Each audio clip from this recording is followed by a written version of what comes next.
Segunda de Reyes, capítulo 4, verso 1, leo así la Biblia, que es la palabra de Dios, en el nombre del Padre, del Hijo y del Espíritu Santo. Amén.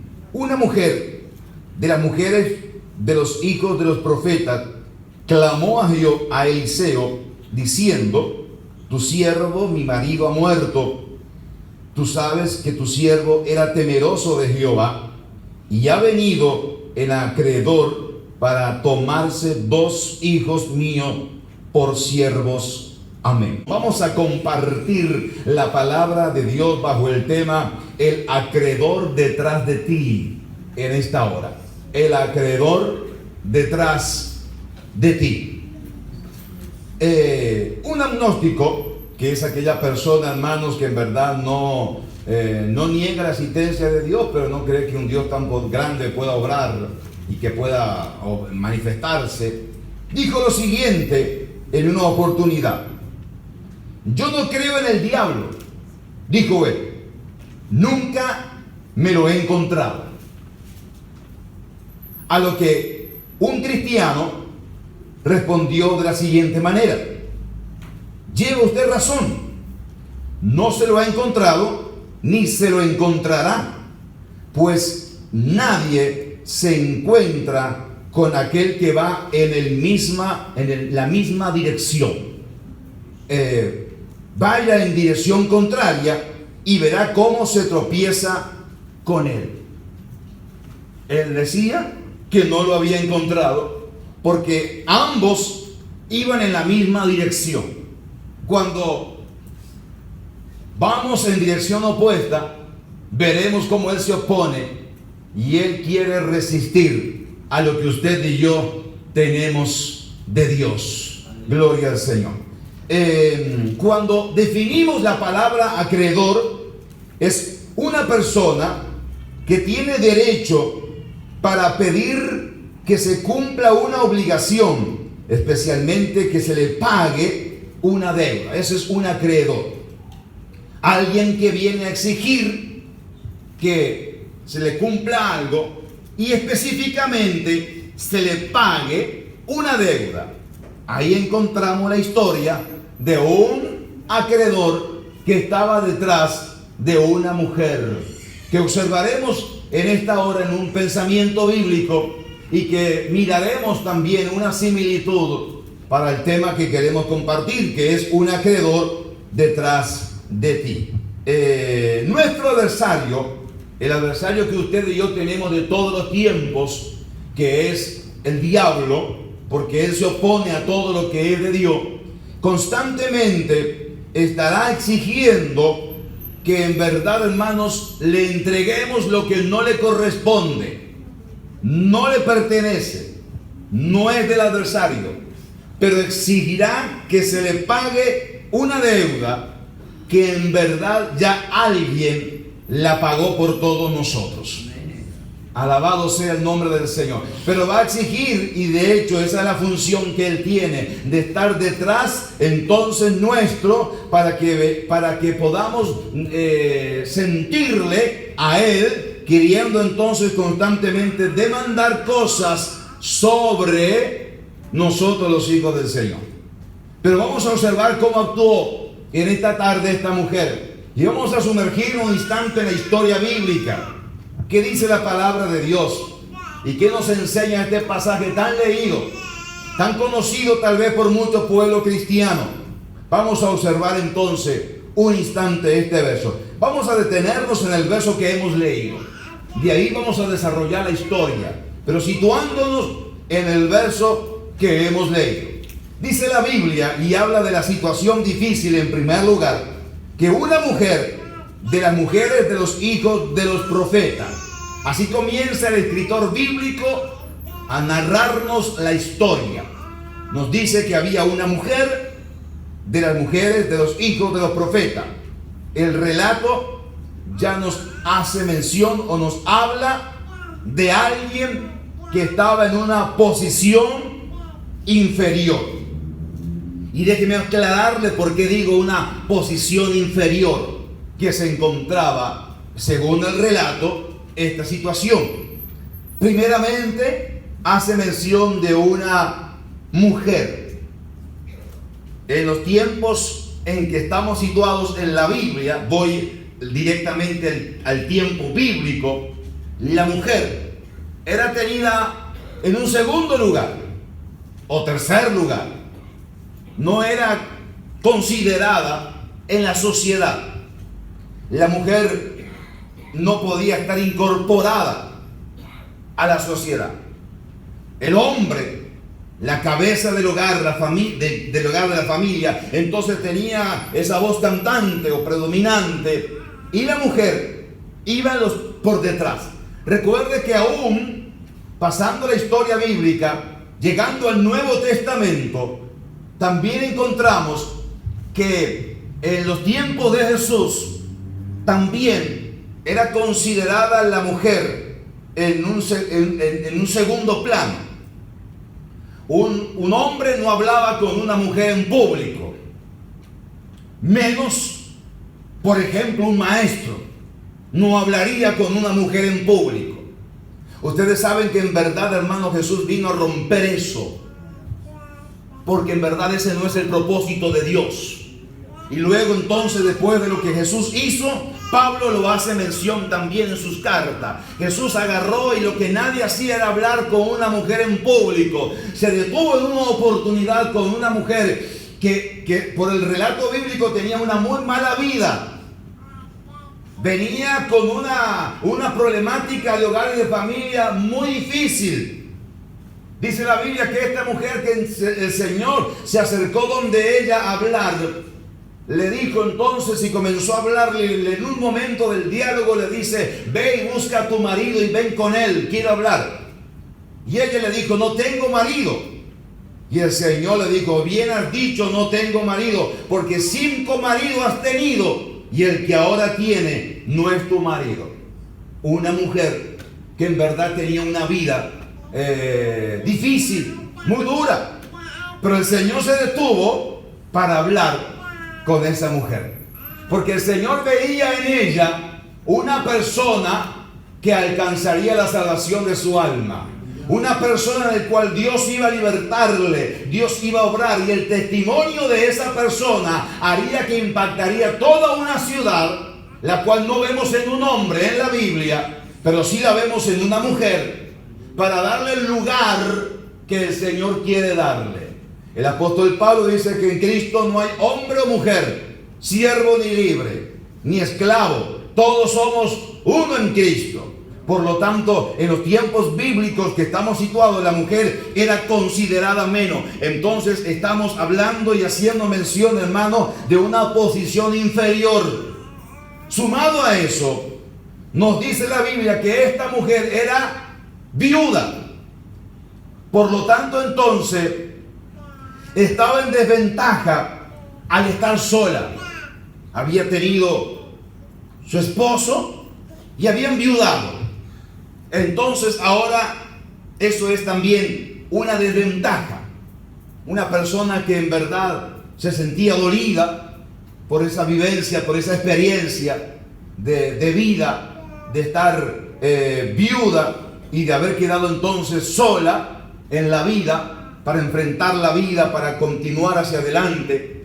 En el tiempo actual encontramos que hay muchas tal vez formas o maneras de autosostenerse o de valerse. Recuerde que montado eso en los tiempos bíblicos era más difícil de encontrar entonces sobrevivencia y ver cómo se hacía y cómo estaba, y entonces caía una gran carga sobre ella, una gran responsabilidad sobre ella, sobre esta mujer. Entonces, por la condición número 1 de ser mujer y número 2 de estar viuda. Dice la palabra del Señor y hace mención de que esta mujer era una mujer creyente, de las mujeres de los hijos de los profetas. Y por lo que la Biblia nos hace mención, vemos que su hogar era un hogar donde entonces Dios se manifestaba.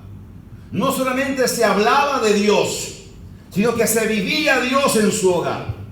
Y eso es una gran diferencia. Hablar de Dios o que viva Dios en ese hogar. La extensión de nuestros hogares o nuestros hogares, perdón, es la extensión de la iglesia. Aquí en la iglesia venimos, cantamos, alabamos, adoramos a Dios. Pero entonces llevamos lo que hemos recibido de aquí, lo sacamos fuera de este predio, de este lugar, de este templo, llevándolo entonces con nuestras vidas y extendiendo en nuestros hogares a Dios. No somos religiosos, somos cristianos. Se tiene que vivir Dios en nuestros hogares.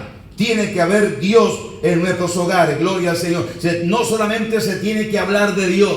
Reitero, uno ha conocido muchos hogares donde se ha hablado de Dios, pero Dios está ausente. Dios está muy lejos de esos hogares, porque hay gente que es meramente religiosa. Me enviaron, quería escucharlo para compartirlo, un testimonio de alguien que me anticiparon algo, me dijeron, escúchalo porque está interesante. Él era un narcotraficante, pero dentro de la iglesia. Se congregaba y llevaba Biblia. Y lloraba a Dios que le bendijeran los negocios de afuera. Era religioso. No se asuste. No me mire así tan raro. Sencillamente era religioso. En la iglesia encontramos religiosos. Encontramos personas que hablan de Dios, pero no han tenido una experiencia con Dios. No han vivido a Dios. Esta mujer en su hogar no solamente se hablaba de Dios, no solamente se ponían cánticos cristianos, no solamente se ponían melodías que honraban al Señor, sino que se vivía a Dios en ese hogar. Eso es muy importante. Era una mujer entonces creyente, y ese hogar es un hogar también consagrado. Gloria a Dios. Podemos decir, hermanos, que era un hogar donde la palabra de Dios también tomaba un lugar muy importante. Las familias forman parte del plan de Dios, pero para que haya una familia sólida, nutrida, con fundamentos claros, tiene que haber la palabra, tiene que estar la palabra de Dios. La palabra de Dios nos ayuda a hacer fundamentos sólidos y a edificar nuestras vidas no sobre la arena, sino sobre la roca. La palabra del Señor lo hace. Usted y yo tenemos principios muy claros y definidos. Amén. Usted y yo tenemos principios muy claros y definidos, basados en la palabra del Señor. Principios que no cambiamos porque están en la palabra de Dios. Alguien dijo una vez, estos son mis principios, pero si a alguno no le gusta los cambio. No son principios, porque si fueran principios no se cambian. Gloria a Dios. Por lo tanto, entonces, cuando uno tiene principios, son esos. El hogar, la solidez del hogar se lo da Dios a través de la palabra. Por lo tanto, es necesario tener presente siempre la palabra del Señor. Era una mujer creyente, gloria a Dios, y era una mujer viuda, pero con Dios en su vida. Y entonces podemos comprender que alguien que está sola, en este caso viuda, pero tiene a Dios, tiene la mayoría. Gloria a Dios. El Señor promete darle descanso y promete cuidar a las viudas. Yo he conocido muchas viudas y de hecho aquí tenemos también en medio de la iglesia, gloria a Dios, personas que han enviudado tal vez hace tiempo, hace años, y han visto la mano de Dios en sus vidas, en sus hogares. Porque eso es Dios. Dios promete guardar al huérfano y a la viuda, sostenerle. Cuando uno ha honrado a Dios, Dios se encarga de honrarle también. Dios se encarga de bendecirle, gloria a Dios. Dios se encarga de bendecir una familia, un hogar que también le ha dado gloria a Dios. Dice la palabra del Señor de esta mujer que clamó a Eliseo diciendo, tu siervo, mi marido, ha muerto. Esta mujer tuvo un acto de fe, yendo donde el profeta para clamar y entonces presentarle su petición. Ella había oído y había tal vez visto, sin lugar a duda, a Eliseo, que era un siervo de Dios. Y en verdad, ante eso entonces, ella dice, la única persona que puede socorrerme y ayudarme es ese hombre que es un siervo de Dios. Y aunque aquí ella hace una petición específica al profeta, a Eliseo, debe de entenderse nosotros que nuestra petición y clamor no es a un hombre, no es a una persona, sino que es a Cristo el Señor. Es lo que ha hecho Cristo en nuestras vidas.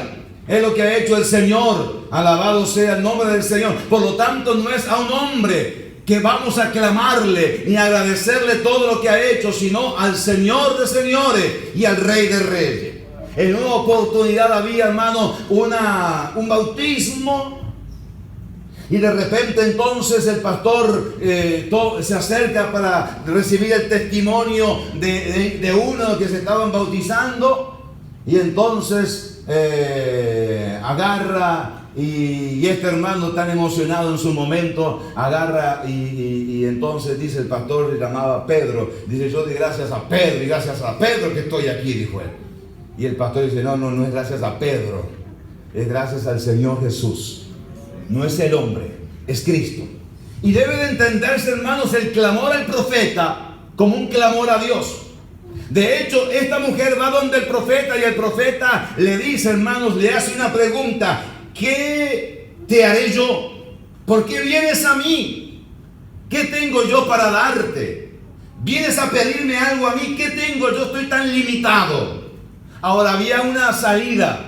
Había un recurso que Dios le daría a este siervo para que él pudiera transmitírselo a esta mujer, y esta mujer entonces recibir lo que Dios quería.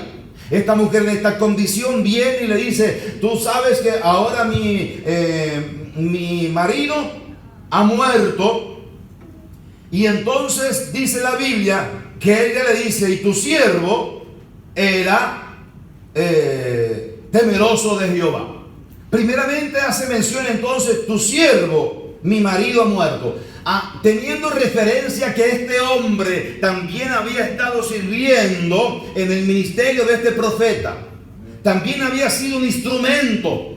De allí que se hace mención de la postura que él tenía, y el profeta lo iba a recordar, iba a saber cómo era ese hombre. Usted no va a hablar de alguien que en verdad y a enumerar cualidades de alguien ante un tercero, que ese tercero conoce al primero y no son correctas las cosas que se enumeran.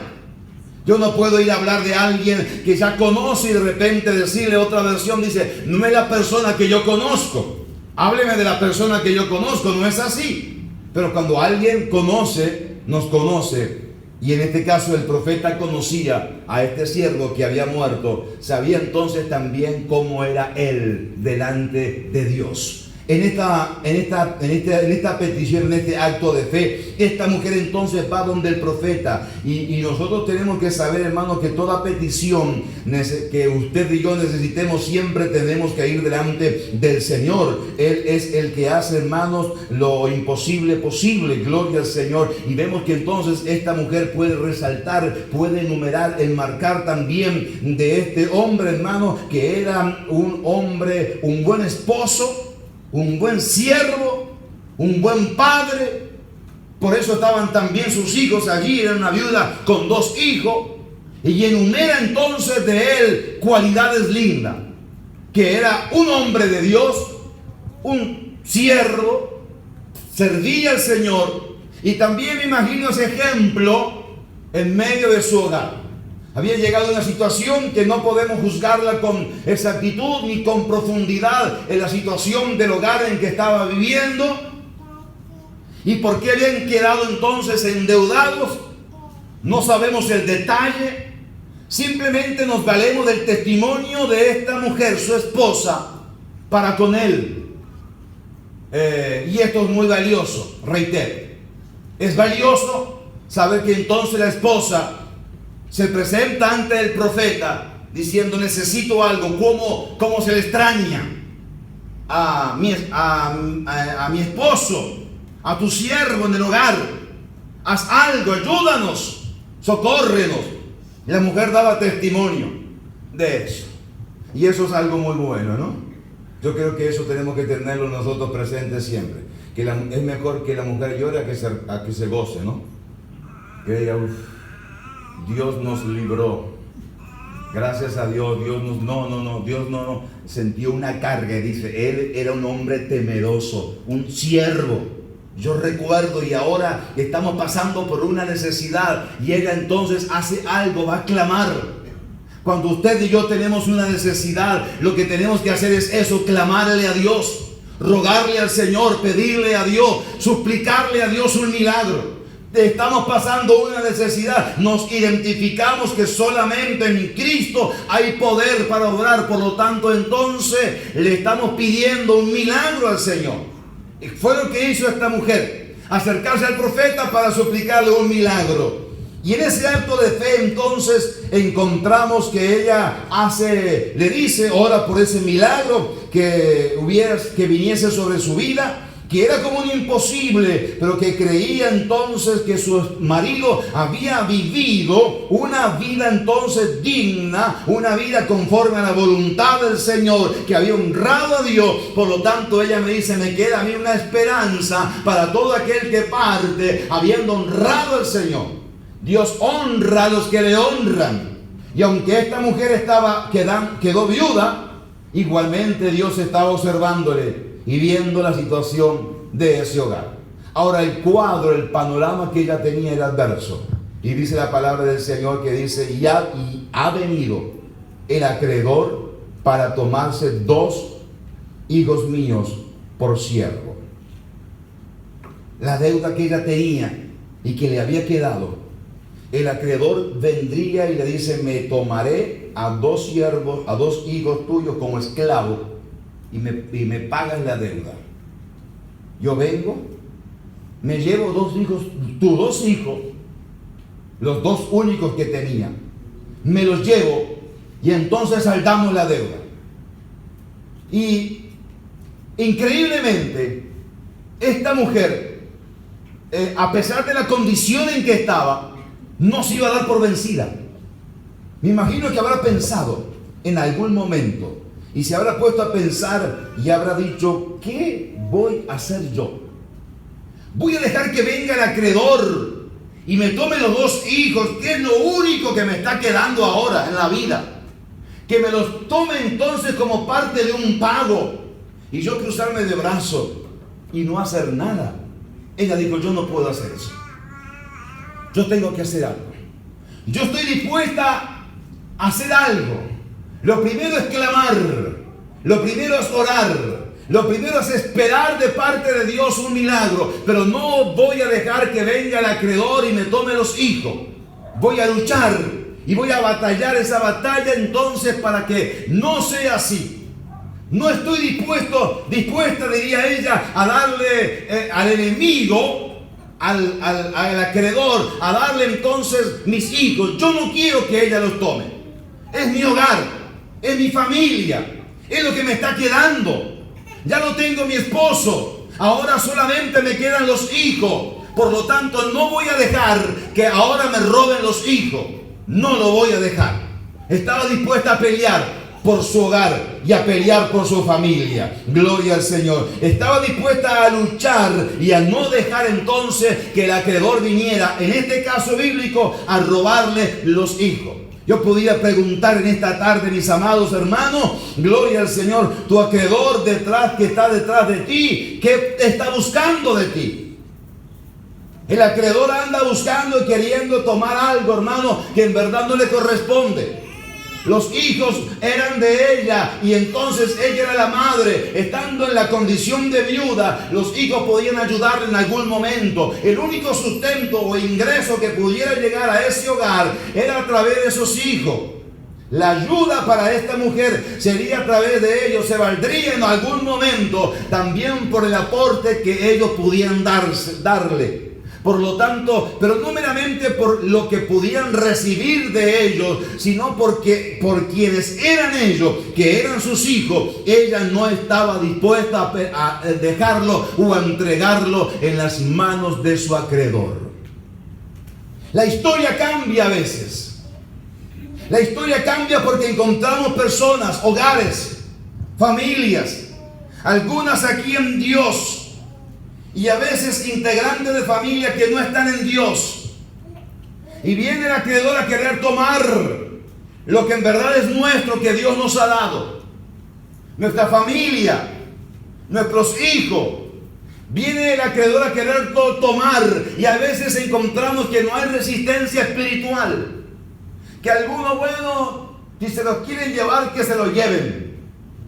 Si se quiere ir, que se vaya. Si quiere hacer eso, que lo haga. No vamos a permitir eso. No es que si se lo quiere llevar, que se lo lleven. No lo queremos soltar. Queremos tomar lo que es nuestro y entonces decir: yo no voy a dejar que nadie me robe lo que Dios me ha dado. Los hijos que usted tiene son suyos, no son del enemigo. Si hoy no están en los caminos de la fe, no lo suelte al acreedor. No le diga que se los lleve si se los quiere llevar. No se los vamos a soltar. Vamos a clamar a Dios para que entonces el eterno Dios obre con poder y se glorifique el Señor. Dios nos los ha dado. No son del enemigo, son nuestros. Dios nos los ha puesto en nuestras manos para que le ayudemos en la vida. Dios nos ha puesto los hijos a nuestro lado para que disfrutemos de ellos. Para que le dejemos una huella en sus vidas, en sus corazones. De estar dispuestos a dar todo lo que está a nuestro alcance por sus vidas. La batalla espiritual que tenemos y que libramos nosotros es entonces: no estamos dispuestos a dejar que nuestros hijos se los lleve el diablo, el mundo.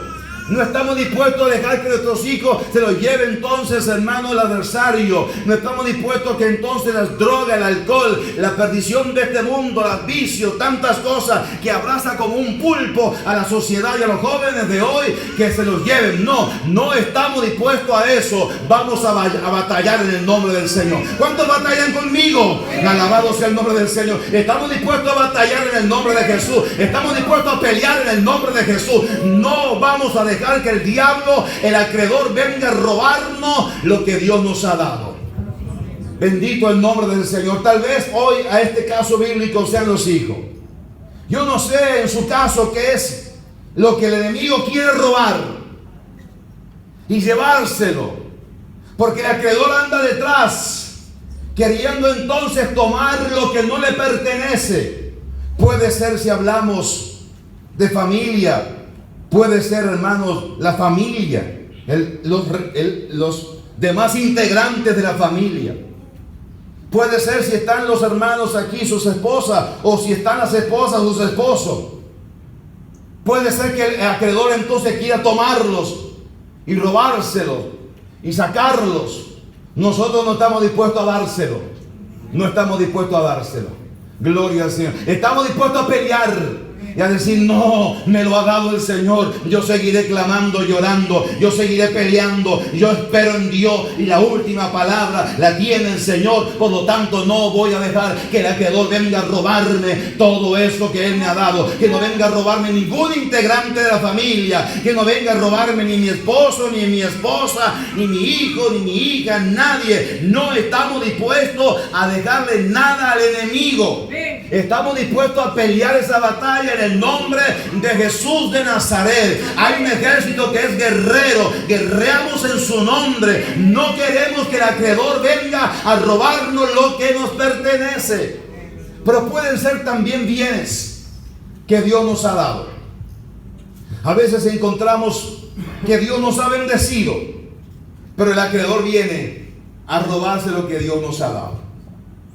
Yo he visto personas que tienen un trabajo estable, un sueldo o un ingreso aceptable, con ayuda, a veces ambos en la familia trabajando, pero a veces el acreedor viene y les roba todo lo que con tanto esfuerzo uno entonces ha logrado. Viene el acreedor a robarnos los bienes que Dios nos ha dado. A veces porque hay en creyentes, yo no hablo de la gente sin Dios, ¿no? A la gente sin Dios le roba todo. Recuerde que lo que decía este agnóstico, que en verdad no conocía al diablo porque seguía su misma ruta. El enemigo, hermano, sigue todo igual. A la gente sin Dios le roba todo en vicios. Lo que el esfuerzo de haber ganado una quincena, hermano, lo pueden gastar en una noche y lo pierden todo. Pero yo no hablo de ese caso porque ellos están sin Dios. Vamos a continuar en el hilo de lo que el acreedor quiere entonces robarnos a nosotros como creyentes, como hijos de Dios. Robarnos los bienes que Dios nos ha dado. Dios nos ha bendecido y nos ha dado bienes. Y el acreedor quiere entonces, hermanos, robarnos los bienes. A veces lo hace, hermanos, cuando uno como creyente toma malas decisiones. A veces entrando, hermanos, en ciertos negocios que no son buenos, no son saludables. Y entramos a hacer negocios y ni le hemos consultado a Dios. Y entramos a veces, y yo recuerdo en personas, hermanos, que a veces sin haber pedido hasta un simple consejo, han entrado en algunos negocios, hermanos, en años anteriores, y lo han hecho en dólares. Por ejemplo, un ejemplo real. Y luego entonces han quedado atrapados con ello. Y lo que comenzaron con una cuota fácil de acceso, de lograr cubrir, llegó a ser algo increíblemente grande, donde no podían cubrirla. Y ahí entonces comenzaron a estar en deudas y deudas y deudas y más deudas. Y usted sabe que una deuda lleva a un grave problema en la familia, a un grave problema hasta dentro del matrimonio. Las deudas causan problemas dentro del matrimonio, porque comienza la culpabilidad. Fue culpa tuya, yo no la quería, pero tú querías. Y comienza como a sentirnos culpa. Lo que pasa es que fue tu culpa, fue la mía y fue de aquí. Y empezamos a culparnos del uno al otro. Y el diablo robando todo lo que Dios nos ha dado. El acreedor detrás, queriendo robarnos todo. Ahora entonces, después de esta deuda que estamos... Yo he visto personas que me han mostrado, dice, pastor, mi esposo que tiene un buen salario y trabaja bien, esposos inconversos, mire lo que recibe, tiene un crédito sobre otro crédito, sobre otro crédito y sobre otro crédito, cuotas sobre cuotas, y ahí anda siempre endeudado, el acreedor queriendo robarle todo. Ellas me han dicho, con los ingresos que deberíamos tener, pudiésemos estar mejor, pero no lo estamos porque en verdad no ha tomado buenas decisiones. Y su esposo en determinado momento se congrega o asiste a un templo, pero entonces el acreedor le está robando todo por no ser un buen administrador. Los bienes, a veces.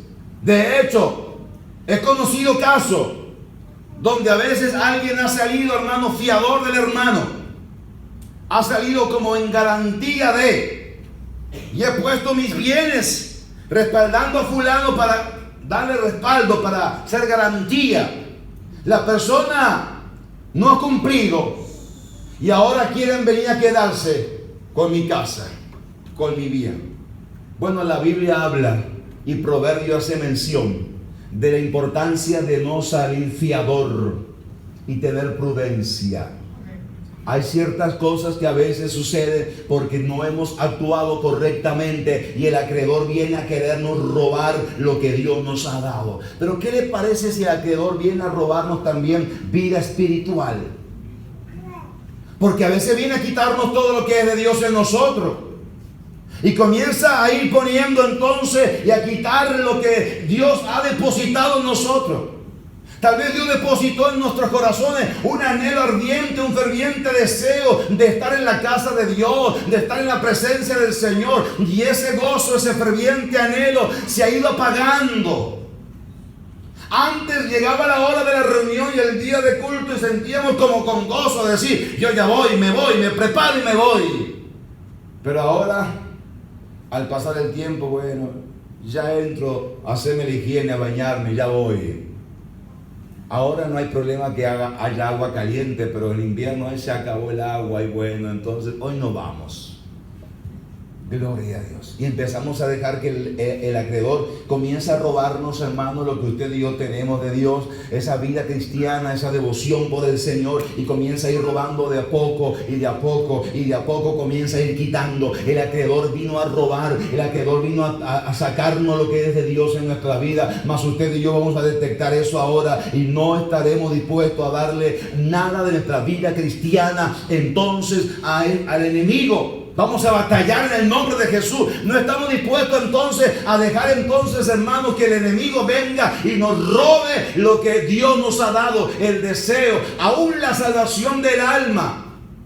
Ese es un regalo que Dios nos ha dado. Y la Biblia dice de cuidar la salvación con temor y temblor. La salvación no es que, bueno, yo una vez recibí a Cristo y como recibí a Cristo una vez, ya entonces salvo, siempre salvo. Ya no necesito más hacer más nada, ya recibí a Cristo. Claro, hay situaciones que a veces uno ha recibido a Cristo y ya el Señor se lo ha llevado con él. Amén. Eso está bien, porque hay consuelo en Dios.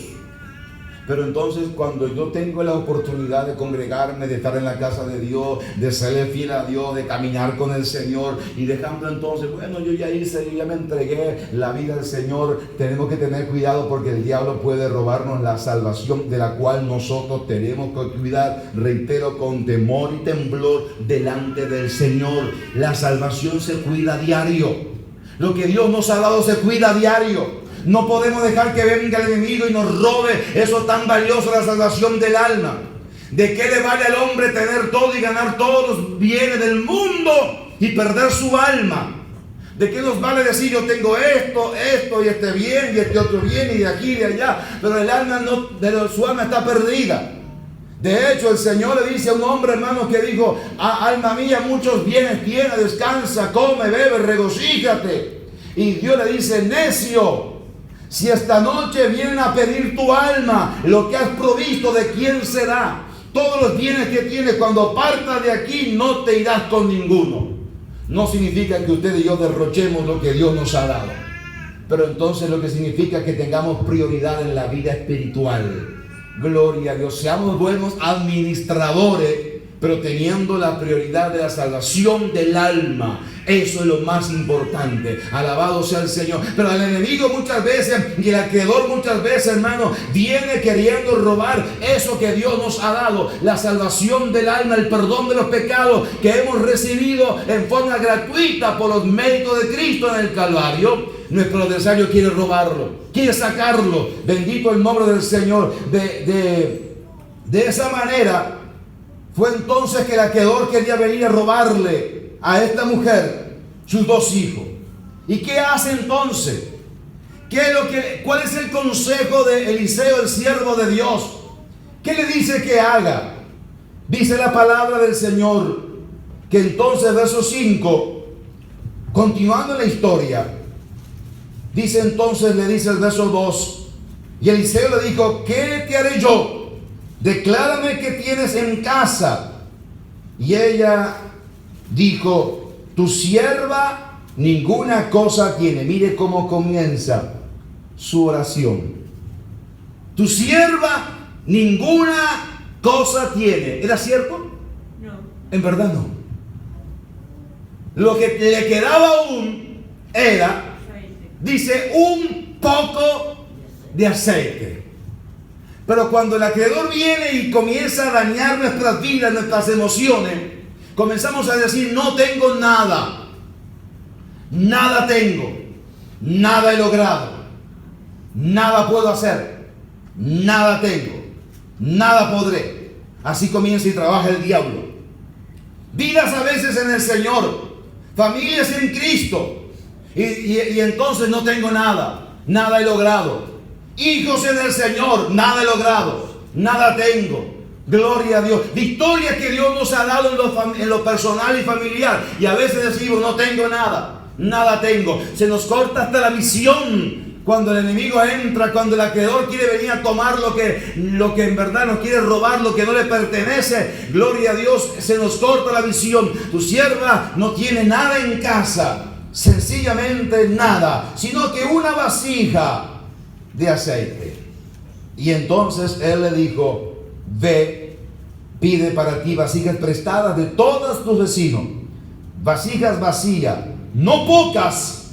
Es decir, se traduce como muchas, no pocas, tiene que ser muchas, muchas vasijas. Qué contradictorio, ¿no? Un poco de aceite o una vasija de aceite, y le pide que agarre y traiga más vasijas, y no pocas. le hace la salvedad porque ya comienza, ya vio cómo se definía ella.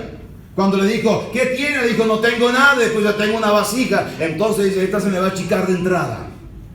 De seguro que esta viuda no va a creer totalmente en lo que Dios puede hacer. Por lo tanto le dice, no pocas, recuérdalo, tienen que ser muchas. Y haz algo con ella. Dice la palabra del Señor que agarra y le dice, y la mujer se fue y cerró la puerta, encerrándose, verso 5, ella y sus hijos, y ellos le traían las vasijas y ella echaba el aceite. Nos interesa un instante ver el resultado de esta mujer para sacar la similitud al nuestro. Ella agarra y se encierra, entra, tal vez en su casa, en su cuarto. Entra ella, ¿y quién más entra con ella? Los dos hijos. Los dos hijos eran los que el acreedor quería tomarlo por siervo. Ella dijo, no. Voy a entrar yo al cuarto y también va a venir conmigo mis dos hijos. Esto es muy personal. Y esto es algo que yo no voy a dar tregua al enemigo que venga y haga lo que quiera. Yo voy a cuidarlo. Por lo tanto, entonces entra ella, gloria a Dios, con un poco de aceite y sus dos hijos. Con lo que el enemigo, con lo que el acreedor quería robarle. Esto es un claro ejemplo a nosotros, lo que tenemos que hacer cuando venga el acreedor a querernos robar algo. Entonces usted va a decir, no, yo me voy a meter en la intimidad con Dios, voy a entrar en el cuarto con el poco aceite que me está quedando. Es cierto, me está quedando poco aceite, pero con ese poco aceite que me está quedando, voy a entrar al cuarto y allí voy a orar, y allí voy a clamar, y allí voy a esperar un milagro del Señor. Entremos al cuarto de la oración, al cuarto de intimidad con Dios. Entremos a la presencia del Señor con el poco aceite que nos quede, con las pocas fuerzas que nos quede, con la poca vitalidad que nos quede, con la poca unción que nos quede. Entremos al cuarto también teniendo en la oración lo que el acreedor quiere robarse. Me quiere robar mis hijos, no, voy a entrar al cuarto, voy a rogarle al Señor, aún me voy a llevar lo que el acreedor quiere robarse, porque no es del acreedor, es mío. Entremos a la intimidad con el Señor, con lo que el diablo quiere robarnos, y entonces clamemos, oremos, busquemos su rostro con ese poco aceite que nos está quedando. Tal vez el diablo afuera está diciendo, con ese aceite que te está quedando, que en la Biblia es tipo de la unción, diría el diablo, no vas a poder hacer nada, las fuerzas no las tienes, se te va a acabar todo. Y nosotros podemos decirle lo que no sabe el diablo, que cuando yo entro en la presencia del Señor, su gracia comienza a fluir, el aceite del cielo comienza a descender, Dios comienza a obrar, me fortalece el Señor. Tal vez entré desanimado, desanimada, tal vez entré con poca fuerza, con poco aceite, pero allí comienza Dios a obrar. Eso se logra en la intimidad del cuarto, eso se logra cuando entramos en la presencia del Señor. La unción de Dios comienza a descender sobre nosotros. El poco aceite que tenemos suficiente para buscar el rostro del Señor. La poca fe que tengamos es suficiente para buscarle a Dios. La poca vitalidad que tengamos es suficiente para buscar el rostro del Señor. Por lo tanto, ya con eso se vale Dios para hacer el milagro. Gloria a Dios. Y entonces dice la palabra del Señor que le dijo entonces el varón de Dios, después que ella le contó todo, verso 7, ve y vende el aceite y paga a tus acreedores, y tú y tus hijos vivid de lo que quede. La estrategia de cómo Dios lo iba a hacer era utilizándole a ella. El milagro lo haría el Señor. Lo que impediría que el acreedor le robe los hijos, porque era un milagro lo que esperaba ella, ese milagro lo haría Dios. Pero ella iba a tener que poner su parte. Esto va en contra de aquellas personas que se sientan y dicen, yo espero todo en Dios. Y Dios nos mira de arriba y dice, sigue esperando. Sigue esperando. No vas a obtener nada, porque en verdad no es que, aunque usted y yo esperamos en Dios, Pero entonces hay una parte que nos corresponde. Imagínense que la mujer hubiese llorado y hubiese dicho: ¿qué hago? Con el poco aceite que tengo no hago nada, no voy a encerrar en mi cuarto, no voy a entrar, no voy a hacer más nada, no puedo hacer más nada. Señor, haz un milagro, haz un milagro, haz un milagro, haz un milagro. Y Dios diciendo: yo lo quiero hacer, pero te quiero usar a ti para hacer ese milagro. La poca fuerza, la poca unción, la poca fortaleza que nos quede es suficiente para levantarnos y buscar el rostro del Señor. Es suficiente para fortalecernos en Dios. Es suficiente para ir a la fuente. Es suficiente para llegar al templo. Es suficiente para fortalecernos en el Señor. Esa poca fuerza es suficiente para que usted y yo podamos ver en nosotros el poder de Dios. Por lo tanto, entonces Dios hizo un milagro. Entonces le dice: bueno, del aceite, de las vasijas con aceite, agarra y vende y págale a tu acreedor. Lo hicieron. Pero dice por el relato que sobraba. Y entonces dice: con lo que sobra, vivir. Es decir, junten el resto del dinero, véndanlo todo, abran una cuentita ahí en el banco de Sarepta, gloria al Señor, y agarren y pónganlo a plazo fijo y háganle y reciben cada 3 meses o a un tanto que hayan convenido antes los intereses, y ya viven ustedes. Gloria a Dios. El milagro que Dios hace es un milagro, hermanos, permanente. Es un milagro para siempre. Es un milagro donde se puede ver, hermano, a Dios obrando. Esas son las cosas que hace el Señor. ¿Cómo habrá quedado el acreedor? El acreedor habrá preguntado: ¿y de dónde sacó esta viuda tanta plata? Cuando le dije lo que tenía que pagarme, entonces ella agarró y sacó y pagó constante y sonante. Y dijo: aquí te pago todo y te quedas con el cambio si quieres, porque mis hijos son míos ahora y no vas a tomarlos nunca más. El acreedor habrá puesto a pensar: uy, qué raro, me sirve hacer negocio con esta viuda. Me sirve porque esta viuda paga, gloria a Dios. Me sirve porque esta viuda cumple, gloria a Dios. Tal vez después pasó a querer hacer negocios con ella. Es que en verdad cuando Dios hace un milagro en nuestras vidas, hermano, lo hace completo para que aún el acreedor, nuestro adversario, diga: yo no sé de dónde sacó fuerzas ahora, yo no sé de dónde sacó unción ahora, yo no sé de dónde sacó fortaleza ahora. Le mandé esta prueba, le mandé esta otra, he querido robarle los hijos, he querido destruirle, pero de repente se siente que está más fortalecido que nunca, que siente que más gozo que nunca, que siente más ganas que nunca de llegar al templo, que siente más deseo que nunca de estar en la casa de Dios, que se siente contento y alegre, que no se puede quedar quieta o quieto, que siempre anda de un lado al otro. Yo no sé cómo, de dónde sacó fuerza. De las fuerzas que nosotros no tenemos, las sacamos de Él, porque Él aumenta nuestras fuerzas como las del búfalo. Él nos unge con aceite fresco del cielo. Él derrama de su Espíritu Santo sobre nuestras vidas. Eso lo hace el Señor. Lo que el mundo no comprende, eso lo hace Dios. Lo que la gente de afuera no comprende, eso lo hace Dios. ¿Cómo puede estar contento o contenta ahora con todo lo que le ha tocado vivir? Si supieran ellos la fuente del gozo nuestro, si supieran ellos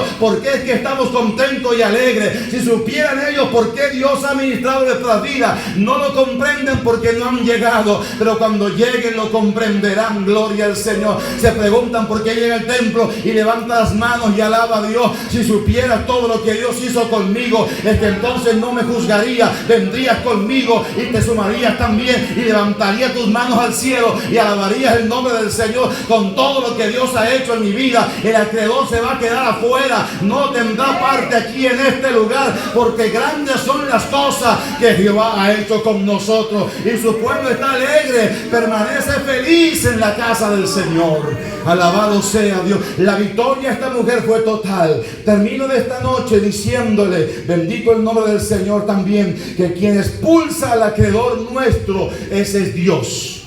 Dice la Biblia, Isaías 59:19: y temerán desde el occidente el nombre de Jehová, y desde el nacimiento del sol su gloria, porque vendrá el enemigo como río, mas el Espíritu de Jehová levantará bandera contra él. El Espíritu de Dios es quien levanta bandera contra él. Alabado sea Dios. Aunque el enemigo venga y venga como un río, la expresión que el enemigo viene como un río habla del ímpetu, de la fuerza. Nadie puede detener un río. Se desborda un río, hermanos, y puede hacer calamidades en un lugar. ¿Quién puede detener un río? Ahora el Señor dice: aunque el diablo venga como un río, yo levanto bandera a favor tuyo. Gloria a Dios. Yo me encargo de darte la victoria. Lo que nadie puede hacer, entonces yo me encargo de dártela. Malaquías 3:11. Reprenderé también por vosotros al devorador, y no os destruirá el fruto de la tierra, ni vuestra vid en el campo estará estéril, dice Jehová de los ejércitos. El enemigo quiere, hermanos, paralizar y robarnos todo lo que Dios nos ha dado. Y dice: yo voy a reprender al devorador por ti. No te preocupes, séme fiel. Yo me encargaré ahora de obrar, y tu vida va a producir, y tú vas a multiplicar, y tú serás bendecido, porque el que levanta bandera, porque el que reprende al devorador, porque el que obra en nuestras vidas, ese es Dios. Un poco de aceite nada más, gloria al Señor. El acreedor detrás nuestro, y el acreedor está detrás suyo, hermano, hermana. El acreedor anda detrás de su familia. El acreedor anda buscando a alguien para destruir. El acreedor anda buscando una iglesia, hermanos, para pagarla. Eso anda buscando el acreedor, buscando familias para desanimarla, desalentarla, mandarle dardos de tiniebla. Gloria al Señor. Eso hace el acreedor. El acreedor constantemente, hermano, está mandando dardos de tiniebla. Lo compartíamos en estos días. Constantemente está mandando dardos. Es que a veces nos agarra, y un dardo de eso descuidado afecta nuestra relación con Dios. Pero en esta noche, sabiendo que el acreedor está detrás nuestro, pedimos promesa en la palabra de Dios, para entender y saber que Jehová es quien pelea por su pueblo, que Jehová es quien pelea por lo suyo, que en verdad, hermanos, hay batallas que las libramos nosotros en lo espiritual. Sí, batallamos, luchamos, oramos, nos encerramos con Dios, buscamos a Dios, pero el resto de esa victoria la dará Dios. Dios será el que desbarate toda obra del enemigo. Dios será entonces el que haga, hermanos, y declare inoperante la obra del mal. La Biblia dice que vuestro adversario en breve estará bajo la planta de vuestros pies. Lo único que el diablo puede, hermanos, es saber de nosotros cuánto calzamos. Mándale el pie, autoridad espiritual. Gloria a Dios. En autoridad espiritual le puede decir: Satanás, tú no tienes parte de mi suerte. Dios me ha hecho un guerrero a mí. Aunque el devorador viene, yo sé que la ayuda que necesito viene de camino. Yo sé que mi fortaleza viene de camino. Yo sé que el Dios del cielo fortalece mi vida en esta tarde. Alabado sea el Señor. Lo que usted y yo necesitamos lo encontramos aquí en la casa del Señor. Bendito sea Dios.